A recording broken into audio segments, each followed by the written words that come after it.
Bom, meu nome é Maíra, eu tenho 32 anos, eu sou de Brasília, atualmente eu moro no Rio de Janeiro.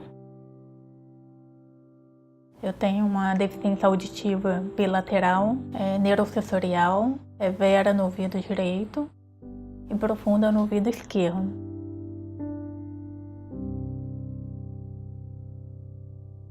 A descoberta da minha deficiência auditiva foi ao redor de 2 anos de idade, onde meus pais narram que na época eu não falava muito, embora fosse uma criança sempre muito agitada e esperta, mas a fala ainda não havia se desenvolvido bem. Começaram a desconfiar de alguma deficiência auditiva.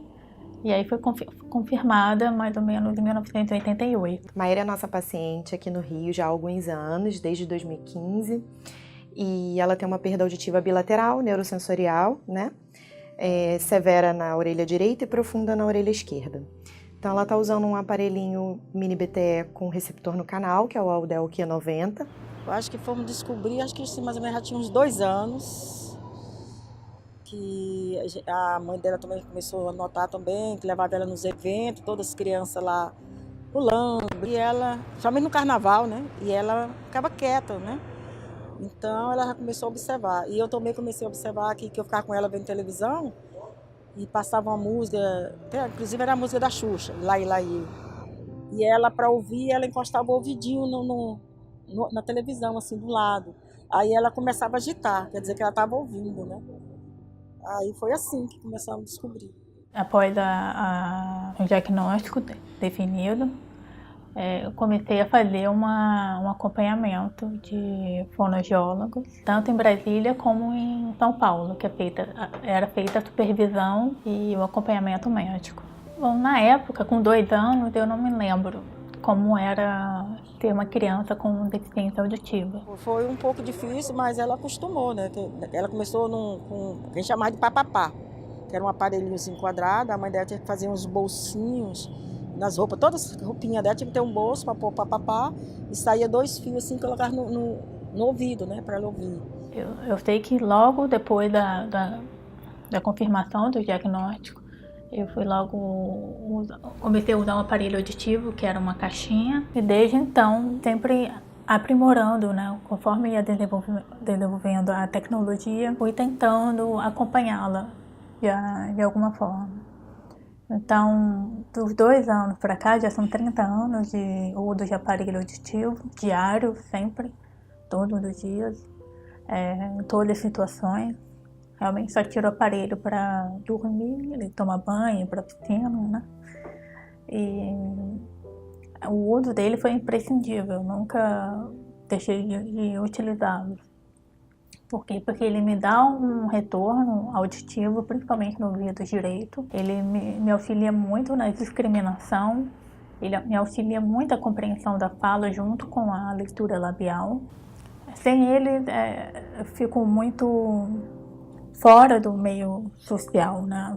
Não consigo participar tão bem do meu dia a dia. As pessoas sempre veem a Maíra como uma pessoa normal, porque ela tem uma habilidade incrível, talvez pelos diversos anos de treinamento com fonoaudióloga, o uso do aparelho desde muito cedo. Então ela alia a leitura labial ao uso do aparelho e tem uma relação no cotidiano muito normal com as pessoas. A gente nem lembra que ela tem algum tipo de problema auditivo.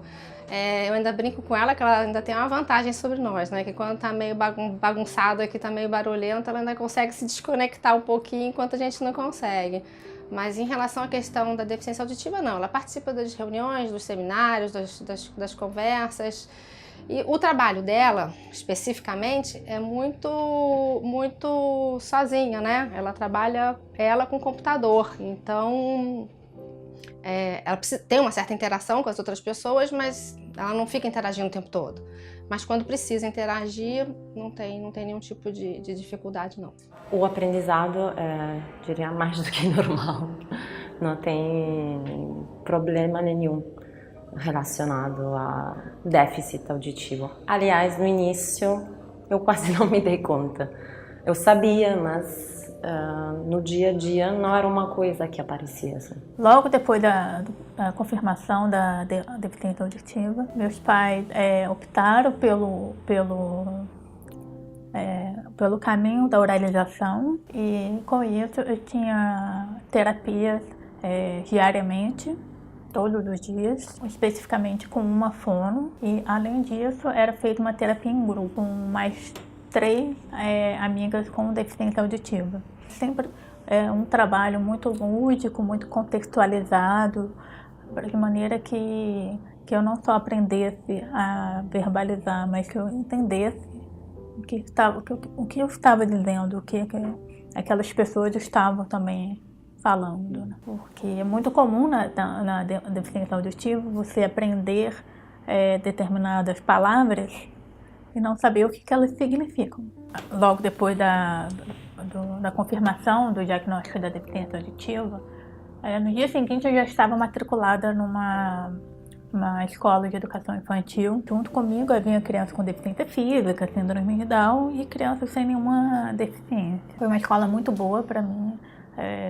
Eles colaboraram muito com a equipe de fono, junto com meus pais, e assim pôde trabalhar concomitantemente, né? Cada um, uma equipe multidisciplinar, né? Onde cada um exercia o seu papel muito bem. E lá que eu fui alfabetizada, e depois passei a estudar numa escola tradicional, grande, com muitos alunos. Eu não tive nenhuma dificuldade na escola, no sentido de essa parte de me socializar. Eu tenho algumas recordações de dificuldades que eu tinha. Por exemplo, a professora fazia um ditado em sala de aula, geralmente era verbal. Eu fazia ditado para escrever.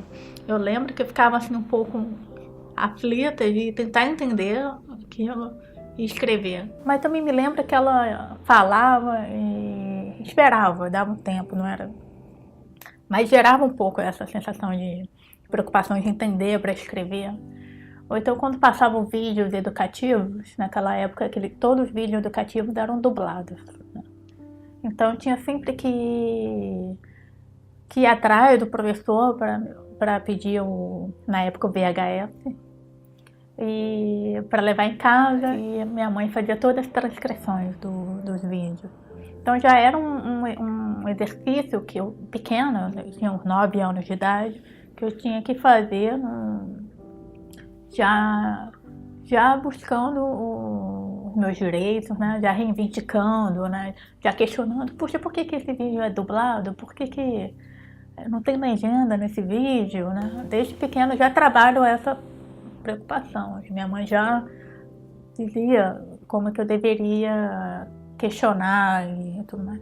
Após isso, eu só comecei realmente a ser Maíra com deficiência auditiva perante, assim, digamos assim, em termos mais burocráticos, na época do vestibular. E aí eu sempre pedi uma sala especial, onde, embora não houvesse cota, não houvesse nada nesse gênero, mas era uma sala mais silenciosa, com poucos alunos, onde o fiscal explicava as coisas diretamente para mim. Eu, no meio de uma turma de 40, onde o instrutor falava, o fiscal, né, alguma coisa e poderia passar despercebido. Fora que a própria instituição de vestibular recomenda que eu faça sala especial por causa do aparelho auditivo. E aí eu entrei na UNB, na Universidade de Brasília. Eu entrei para o curso de matemática primeiro. E aí, na UNB, sim, que eu comecei a ter várias dificuldades de compreensão em sala de aula. Aí não foram uma, duas, foram várias situações muito difíceis. Então eu tinha muita dificuldade para entendê-lo, e não tinha aquele mesmo carinho de uma escola, né? É uma universidade pública, então era quase que salve se puder, né? Mas foram anos muito difíceis na universidade. Naquela época, eu ainda não tinha um FM, eu só fui ter o FM em 2008. Em 2008, eu estava terminando o curso de matemática e estava quase no final da estatística, porque eu fiz 2 cursos simultaneamente. Estava começando o curso de Letras Libras, que era da Universidade de Santa Catarina, com polo no UNB. Então eu só fui começar a usar o FM em 2008. E a primeira aula que eu comecei a usar foi de álgebra 3. Eu não me esqueço disso.